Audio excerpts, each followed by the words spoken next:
అందరికి మా ఇంట్లో మామిడికాయలు ఉన్నాయండి. వీటితో మామిడికాయ పులిహోర చేద్దాము. ప్రాసెస్ చూద్దాం. ముందుగా 3 మామిడికాయలు తీసుకొని పట్టు తీసుకొని తురుముకోవాలండి. తురుముకున్న తర్వాత కళాయి తీసుకొని దానిలో ఆయిల్ వేసుకొని పల్లీలు, పోపు దినుసులు, పచ్చిమిర్చి, ఎండుమిర్చి, నా దగ్గర కరివేపాకు లేదండి, మీ దగ్గర కరివేపాకు ఉంటే వేసుకోండి. పులిహోరకి ఎప్పుడైనా కరివేపాకే టేస్ట్ బాగుంటుందండి, మంచిగా ఉంటుంది. నా దగ్గర లేని కారణంగా నేను వేసుకోలేదు, ఉంటే కన్నా మీరు వేసుకోండి. ఎండుమిర్చి తర్వాత కరివేపాకు ఉంటే కరివేపాకు కూడా వేసుకొని ఫ్రై చేసుకోండి. ఫ్రై చేసుకున్న తర్వాత కొంచెం పసుపు వేసుకోండి.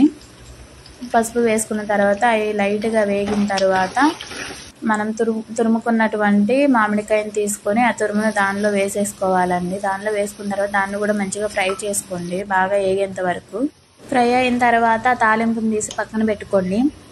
తర్వాత ఒక కళాయిలో రైస్ను వేసుకొని రైస్లో ఉప్పు, మనం కలిపి పెట్టుకున్నటువంటి తాలింపుని తీసుకొని రైస్లో కొంచెం కొంచెం వేసుకుంటా, మనం పులుపుకి తగ్గట్టు కొంచెం కొంచెం వేసుకుంటా మొత్తం మంచిగా కలుపుకోవాలండి. బాగా కలుపుకున్న తర్వాత ఉప్పు పులుపు మంచిగా ఉందో లేదో చూసుకోండి.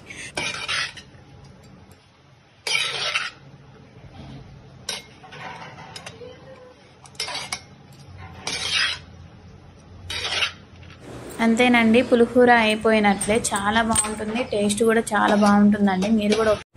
మీరు కూడా ట్రై చేసి